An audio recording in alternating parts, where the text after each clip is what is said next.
Hi, welcome to the Bible in a Year Live Chronological Project podcast. We continue this week through the book of Numbers, today, Numbers 11 to 13, from the New American Standard Bible. My name is Shane. Let's dive into today's reading. Chapter 11 The People Complain. Now the people became like those who complain of adversity in the ears of the Lord. And the Lord heard them, and his anger was kindled.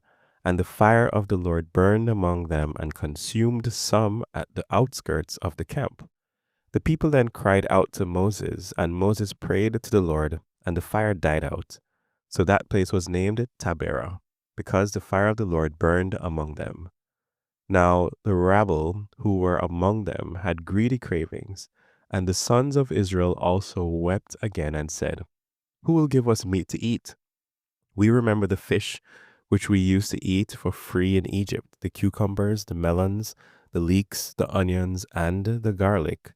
But now our appetite is gone. There is nothing at all to look at except this manna. Now the manna was like coriander seed, and its appearance like that of bdellium. The people would roam about and gather it and grind it between two millstones, or pound it in the mortar and boil it in the pot and make loaves with it. And its taste was like the taste of cake baked with oil. When the dew came down on the camp at night, the manna would come down with it. The complaint of Moses. Now Moses heard the people weeping throughout their families, each one at the entrance of his tent. And the anger of the Lord became very hot, and Moses was displeased. So Moses said to the Lord, Why have you been so hard on your servant? And why have I not found favor in your sight that you have put the burden of all this people on me? Was it I who conceived all this people? Or did I give birth to them, that you should say to me, Carry them in your arms, as a nurse carries a nursing infant to the land which you swore to their fathers? Where am I to get meat to give to all this people? For they weep before me, saying, Give us meat so that we may eat. I am not able to carry all this people by myself, because it's too burdensome for me. So if you're going to deal with me this way, please kill me now, if I have found favor in your sight, and do not let me see my misery. 70 elders to assist Moses.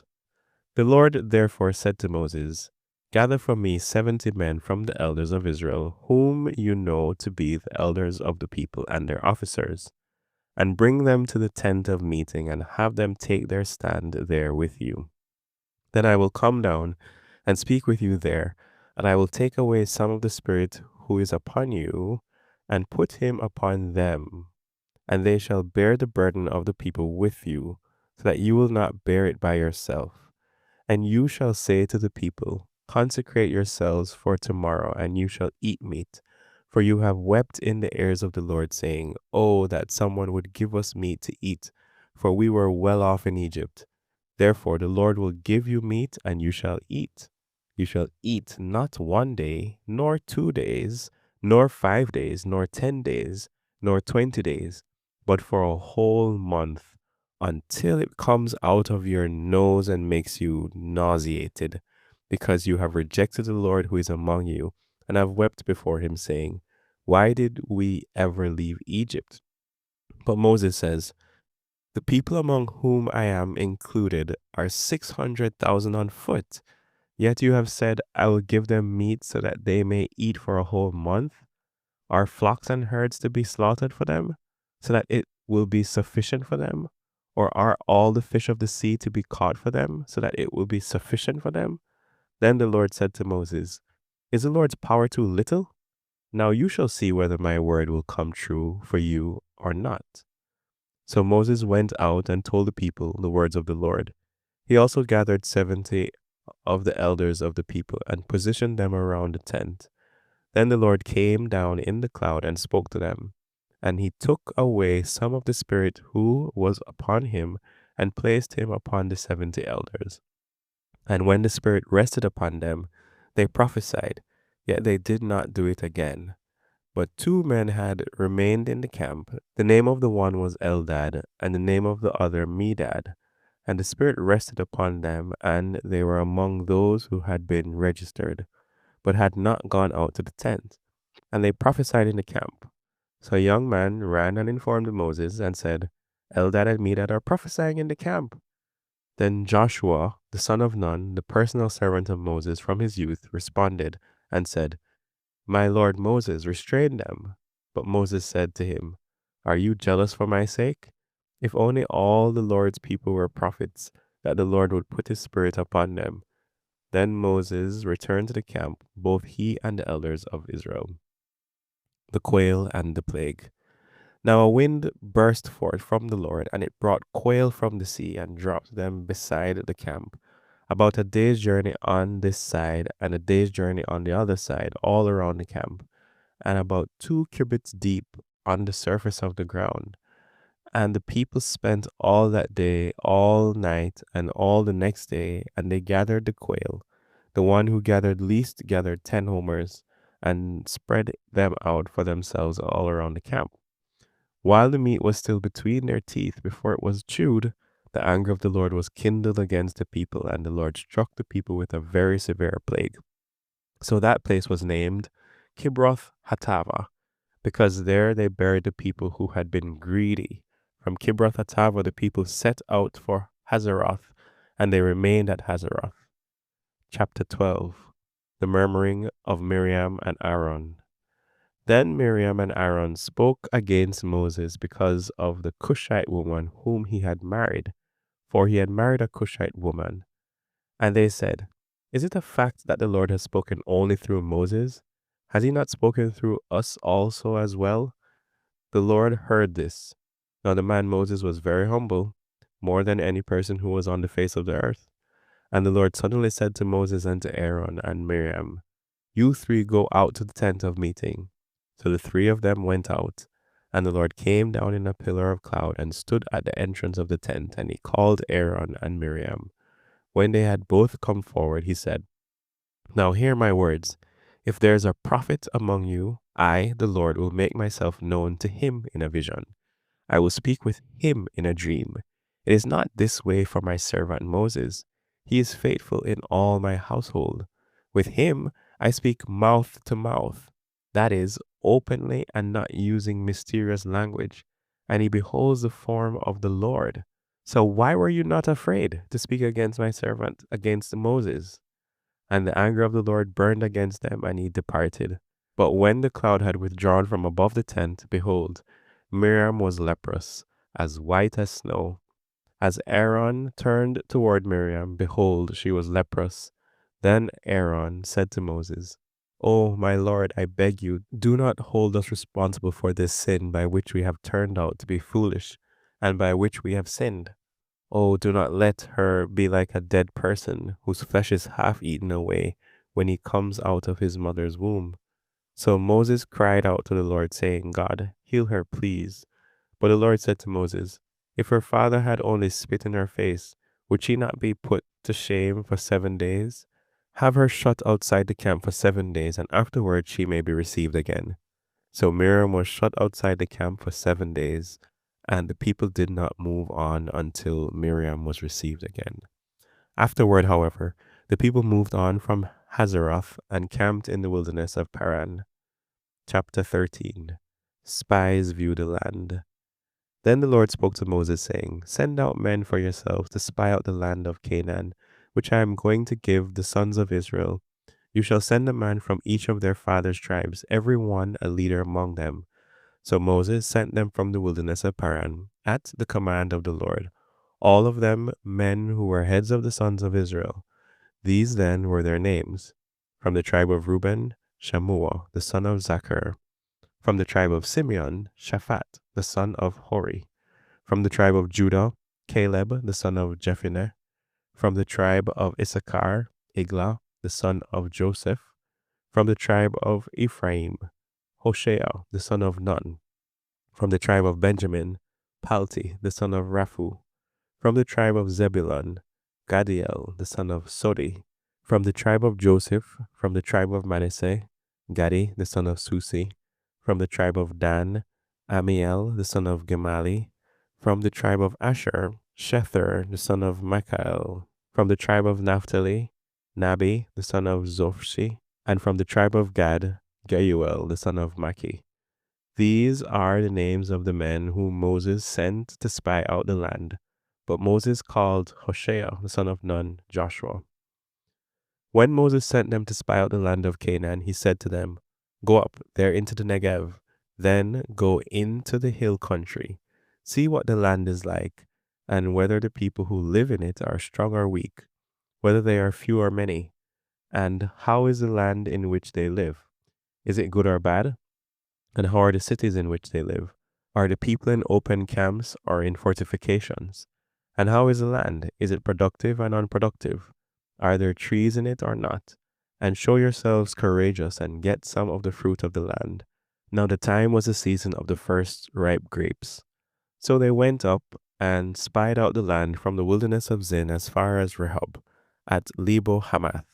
When they had gone up into the Negev, they came to Hebron, where Ahiman, Shishai, and Talmai, the descendants of Anak, were. Hebron was built 7 years before Zoan in Egypt. Then they came to the valley of Eshcol, and from there they cut off a branch with a single cluster of grapes, and they carried it on a pole between two men, with some of the pomegranates and the figs. That place was called the Valley of Eshcol because of the cluster which the sons of Israel cut off from there. The spies' reports.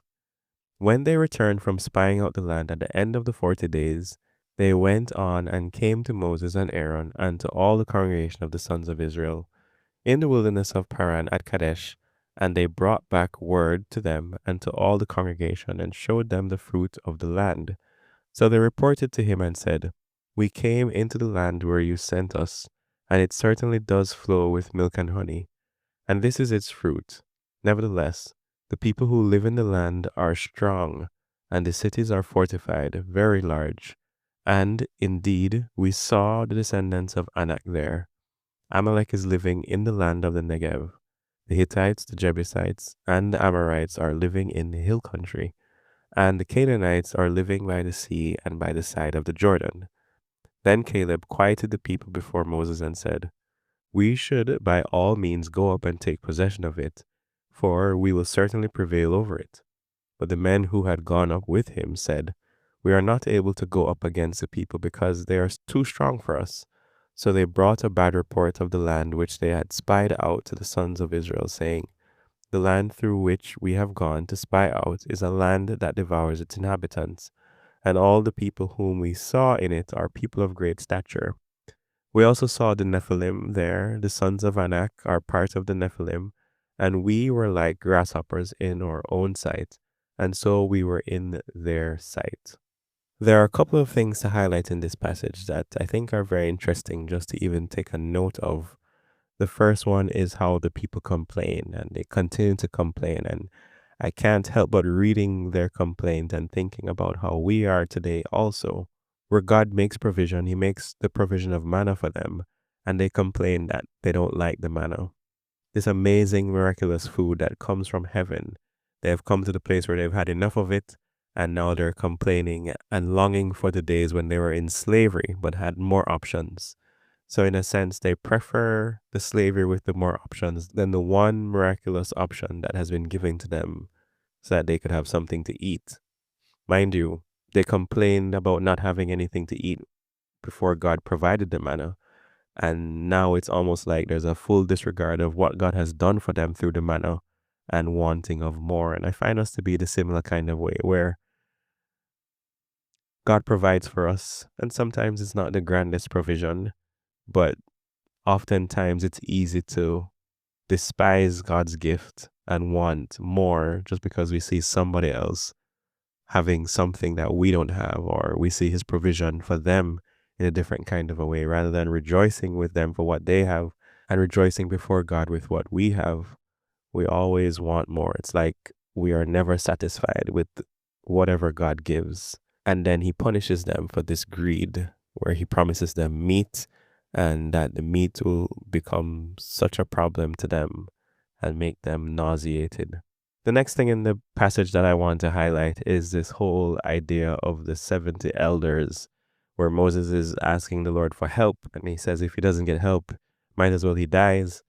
And the Lord is also compassionate to Moses, by giving him this option of choosing other elders to help carry the burden. And what I found interesting about that is that God didn't take the burden away. The burden is still there. He just provided more people to take on the burden. And it's kind of cool how the ability to take on the burden is only something that can be done through the power of the Spirit. As he says, he'll take some of the Spirit who is on Moses and place it on the men. And it's to place it on the men so that they are able to carry the burden, not taking the burden away, which I think is very interesting. That also probably can help inform us today on how we pray as opposed to praying for the struggle to be taken away rather than praying for the spiritual means or the spiritual deficiency to help make it through the struggle. I know the Bible talks a lot about struggles and hard times and trials being placed there to help build our endurance and so on. So it's almost like God highlights through this passage the value of the struggle, that he doesn't take the struggle away, but rather gives the spiritual subsidy to deal with the struggle. May the Lord help us with our struggles in the same kind of a way. There are two more stories that happened in the passage that we read today, but I think I'll leave those for another time. In the meantime, may the Lord just help us as we continue to read his word, and may he help us find joy and delight in it so that we can grow and learn and mature to be who it is that he wants us to be, putting forth all the fruits of the Spirit in all of our lives, in every scenario that we are living in, so that he can be glorified. Happy reading and blessings on you.